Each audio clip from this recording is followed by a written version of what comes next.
국화 향기가 진동합니다. 우리는 예수 향기 내뿜는 사람들이죠. 오늘 바울의 감정이라는 제하에 말씀을 증거하겠습니다. 바울은 자신이 복음을 전할 수 있게 된 것은 순전히 하나님의 은혜였다, 하나님의 뜻이었다라고 감정하고 있습니다. 예수님께서 바울에게 신비한 체험을 할 수 있도록 은혜를 주셨기 때문에 바울은 내가 복음을 증거하는 데 사용되고 있다라고 간증하고 있습니다. 사랑하는 여러분, 간증은 굉장히 효과적인 복음 전도의 수단입니다. 개개인의 삶에서 자신이 직접 은혜를 누린 것을, 체험한 것을 나 같은 똑같은 사람을 통해서 또 내가 듣게 되고 자신도 다른 사람을 위하여 또 간증하게 되고 그렇죠. 그 입을 통해서 듣게 되면 그 내용에 더 신뢰가 갑니다. 또 더불어서 하나님께 영광이 되기 때문에 간증의 내용이 중요하다라는 겁니다. 오늘 본문의 이해를 돕기 위해 우리나라에 400년 전에 있었던 사건을 잠시 살펴보도록 하겠습니다. 때는 서기 1590년 3월이었습니다. 조선에서 일본에 통신사를 보내게 됩니다. 오늘날로 말하면 외교사절단이죠. 조선 통신사 정사의 황윤길, 부사의 김성희를 임명하고 이들이 수행원 200여 명을 거느리고 일본으로 향합니다. 조선의 14대 임금 선조는 한 정보를 듣지요. 토요토미 히데요시가 이제 각처에서 활약하던 무사들을 다 정리해가지고 중앙 집권화를 이루었다라는 소식입니다.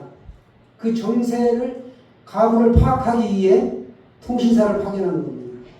이들이 1년간 일본에서 체류하면서 외의 동태를 살핀 뒤 이듬해 귀국해서 선조에게 각기 다른 보고를 하게 됩니다. 서인에 속한 황윤길은 반드시 외군의 침입이 있을 것이니 방비를 해야 한다. 그 방어책을 해야 한다고 굳세게 강조하는 반면 동인에 속한 김성희는 토요토미를 보니까 인물이 별 볼일 없고 보잘것없고 아직 군사화되지 못했다라는 겁니다. 그래서 그들은 우리나라를 침략할 수 없습니다. 라고 이렇게 상반된 주장을 펼쳤습니다. 당시 조정에서는 동인 세력이 집권하고 있었는데 강성하였기 때문에 선조는 김성일의 말을 쫓아 방어책을 전혀 세우지 않았습니다. 단파 싸움이죠. 동인인 김성일의 말을 들은 거예요. 결국 다음 해인 1592년 온 전란이 우리나라를 휩쓸었죠. 그게 이른바 임진왜란인데 엄청난 참화를 입었습니다. 훗날 선조가 황윤길의 말을 듣지 않는 것을 통곡하며 후회했겠죠. 그러나 늦었죠. 오늘 바울도 보면 이 간증을 듣는 유대인들이 그의 말이 참인지 거짓인지 분명히 확인해야 했습니다. 왜냐, 이것은 영생의 말씀이기 때문에 굉장히 중요했습니다. 황윤길과 김성일이 서로 상반된 보고를 했는데 그걸 어떻게 판단할 것인가. 이와 마찬가지로 바울에 대한 또 상반된 두 시각이 있었다는 거예요. 바울은 사회를 혼란시키는 사도 집단의 괴수다라고 보는 집단이 있었고, 아니다, 하나님께서 보내신 신실한 일꾼이다 라고 여기는 사람들이 있었습니다. 김성일의 거짓 보고는 임진왜란의 참화를 피할 수 없게 했던 것처럼 또 바울이 복음 전하는 것을 받아들이지 않으면 영원한 멸망을 당하게 되는 것입니다. 임진왜란을 당하는 것보다도 훨씬 더 큰 무서운 일이 재앙이 닥치는데도 불구하고 유대인들은 바울을 배척했던 것이죠.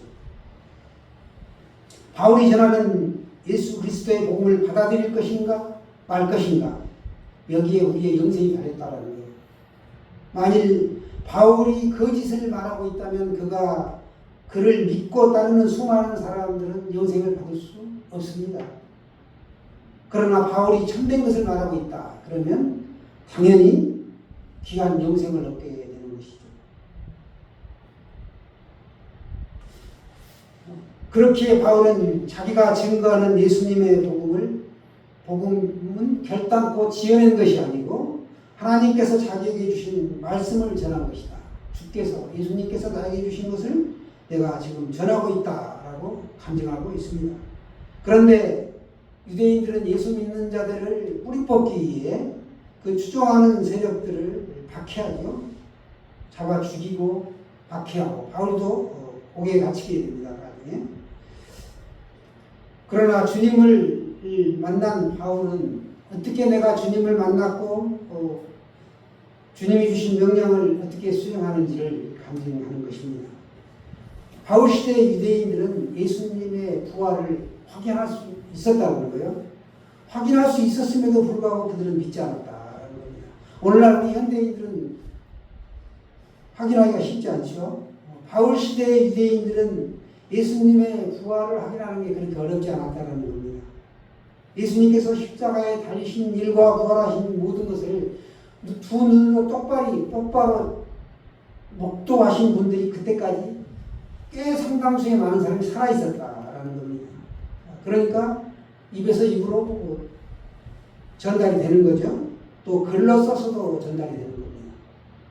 그런데 유대인들은 확인을 하지 않았다라는 겁니다.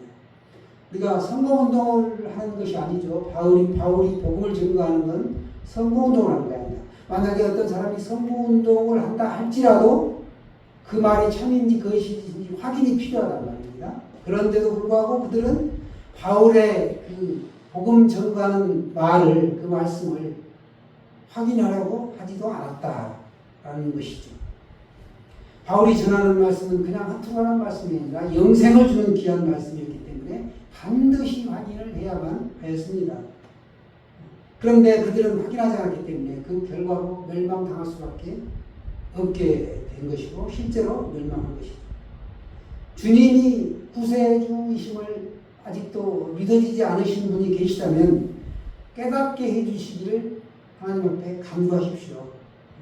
이 땅의 시간, 즉 살아있는 날 동안에 예수님이 부활하신 우리의 구세주가 되신다라는 것을 내가 반드시 확인하고 인격적으로 체험해야 한다는 거예요. 예수님은 지금도 살아계시기 때문에 우리는 확인할 수가 있습니다. 우리에게 확인시켜줍니다. 어떻게? 나의 믿음 없음을 도와주시옵소서. 기도해라는 거예요. 자신의 믿음 없음을 도와달라고 기도하면 하나님께서는 만나주시고 보여주신다는 거예요. 믿어지는 역사가 있다. 내가 모든 것이 다 잘 안 믿어지고 아리송하고 과연 그럴까? 그런데 기도하고 찬양하고 예배드리면서 말씀을 보고 말씀을 묵상하면 하나님이 반드시 말씀 가운데 믿어지는 역사가 나타나게 해주신다는 겁니다. 그게 성령의 조명하심이죠. 바울도 말합니다. 다메섹 도상에서 주님을 만나고 신비한 체험을 한 그날부터 지금까지 내가 하나님의 명령에 순종한 삶을 살아가고 있다라고 유대인들에게 지금 증거하고 있습니다. 예수님이 누구신지 깨달은 다음부터 계속 순종의 삶을 살았다는 거예요. 우리 19절에 보면 느낄 수가 있습니다. 19절 같이 보겠습니다. 시작. 아그리빠 왕이여, 그러므로 하늘에서 보이신 것을 내가 거스르지 아니하고 이렇게 아멘. 아그리빠 왕에게 먼저 이야기하고 왕 주변에는 귀족과 귀인과 고관 대작들이 있죠. 그 사람들을 향해서도 바울이 강증하고 있는 것입니다. 이제 그들의 눈을 뜨게 하여 어둠에서 빛으로 사탄의 권세에서 하나님께로 돌아오게 하며 그들이 죄 사함 받고 이제 거룩하게 된 사람들 가운데서 기업을 얻게 한다. 이 말씀을 하는 겁니다. 주님의 일을 하려고 주님이 자신을 사도로 세웠다, 종으로 세웠다라는 것입니다. 전에는 예수를 알지 못해서 예수를 박해하는 핍박자였는데 이제는 내가 복음을 증거하는 것이 하나님의 일이라는 걸 깨닫게 되었다라고 말씀하고 있습니다. 그가 주께 순종하였으므로 주께서 바울을 위대한 사역자가 되게 하였다라는 것입니다. 처음부터 어떤 바울이 위대한 능력을 가지고 태어났기 때문에 사역자가 될 수 있었던 것이 아니지요. 하나님이 그를 택하셨다라는 거예요. 택하시고 그에게 일을 할 수 있도록 능력을 주신 것입니다. 왜? 그가 지체 없이 순종했기 때문에 그러한 능력이 임했고 그는 즐거움으로 그 일을 감당할 수 있었습니다. 순종하기를 즐거워하는 자, 우리 모두가 그렇게 되기를 바랍니다. 제가 간증 삶이죠. 우리 목회자 부부는 어떻게 살까 삶이 궁금할 텐데 잠깐 옷걸이를 제가 옷을 좀 잠깐 입어야 돼요. 옷이 있으면 이게 지금 이렇게 갑니다. 또 이쪽으로 갑니다.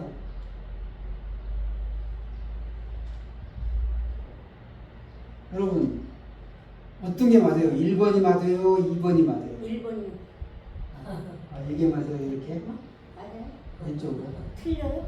아니 이거는 다름이지 사람에 따른 차이이지 옳고 그름의 문제가 아니에요. 판단의 문제가 아니에요. 근데 우리 집 여왕님은 이게 법이요. 우리 전유순 집사님이 말했던 게 왼쪽으로 가야 돼. 이 고리가 이해되시죠? 이게 왼쪽. 이제 맞아. 그렇다는 거고 그 다음에 옷 좀 입고요.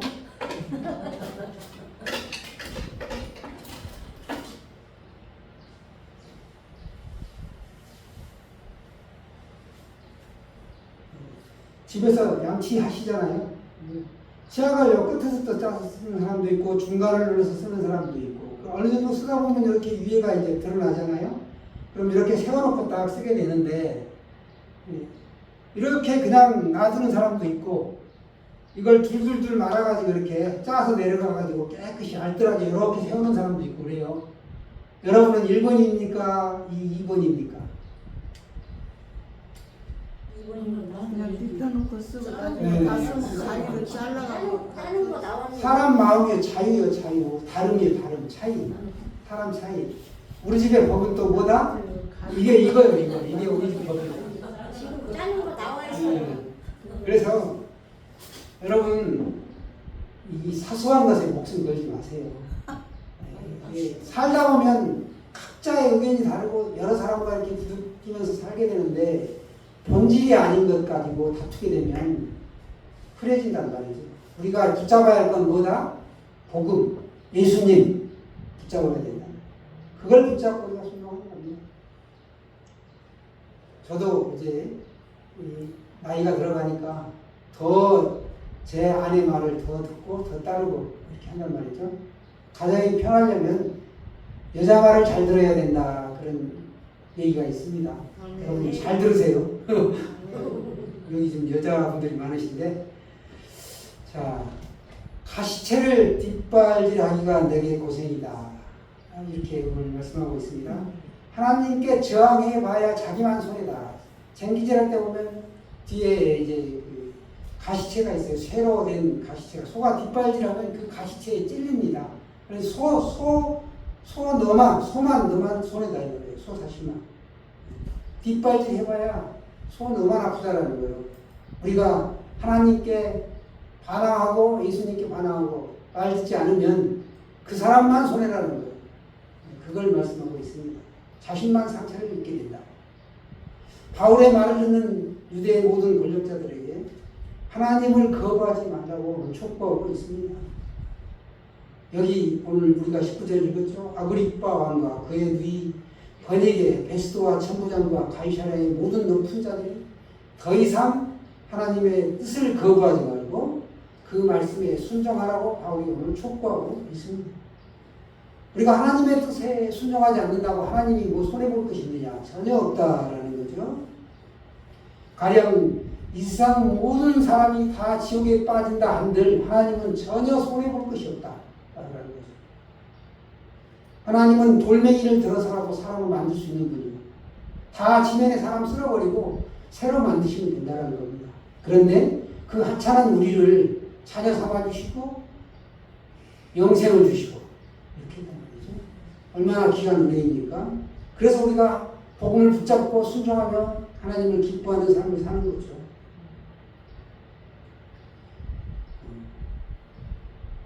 또 온 세상 만민에게 빛을 전하시는 예수님은 그 타락한 자들을 위해서도 이 땅에 오셨다는 겁니다. 지독히도 안 듣는 사람들, 소가 말 안 들으면 콧줄에 잡아다니면 말 겨우 듣잖아요.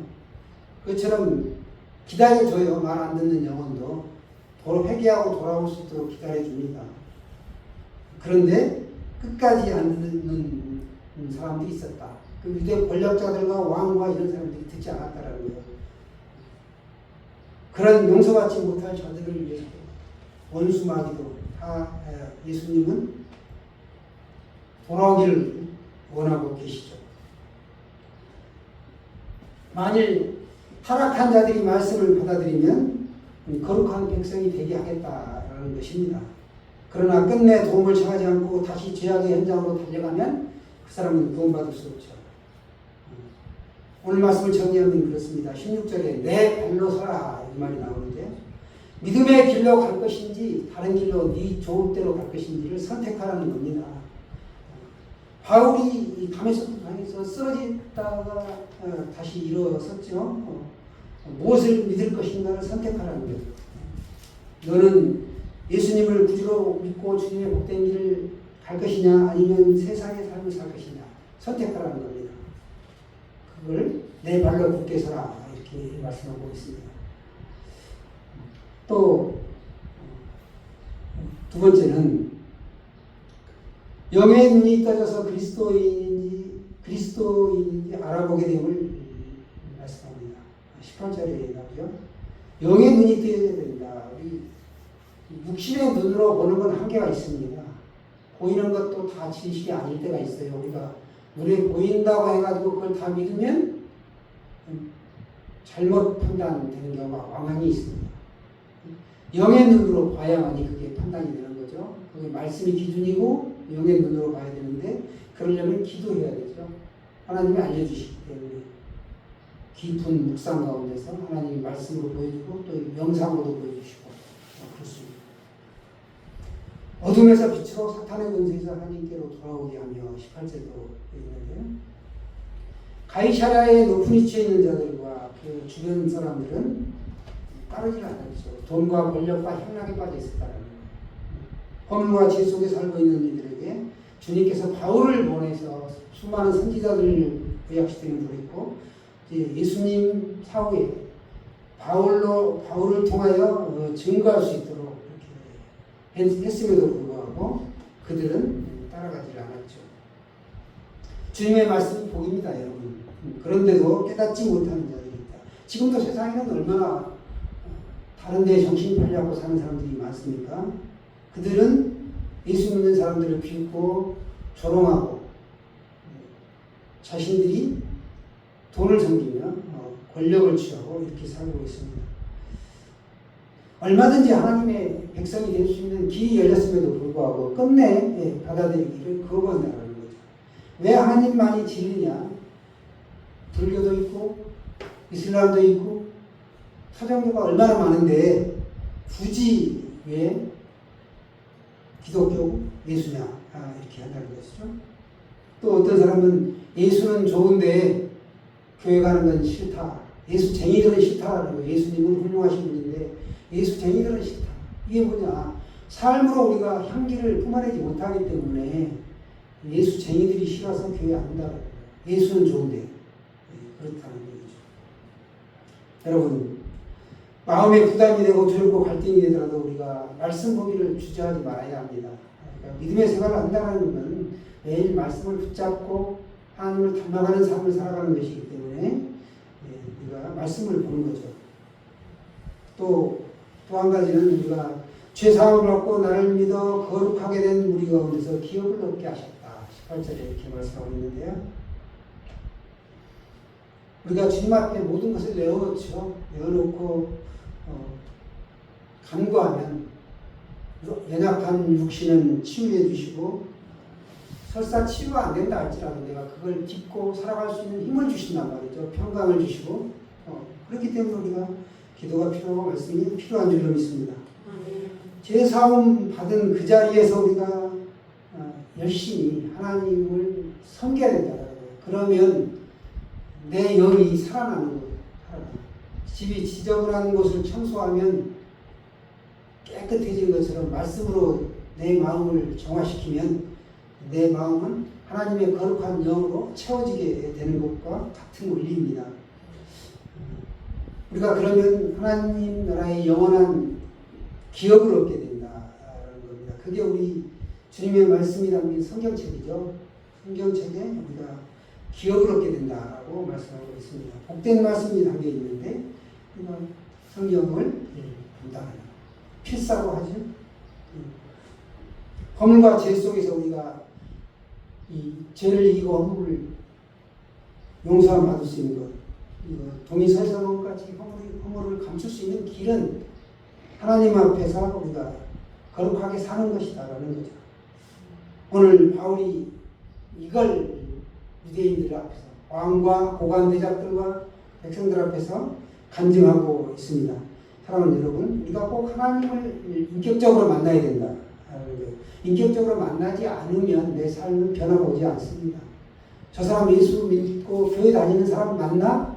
라고 생각한다라는 거죠. 그리고 우리가 체험한 거를 바울처럼 삶으로 간증하며 이렇게 사시기를 축원합니다. 아멘.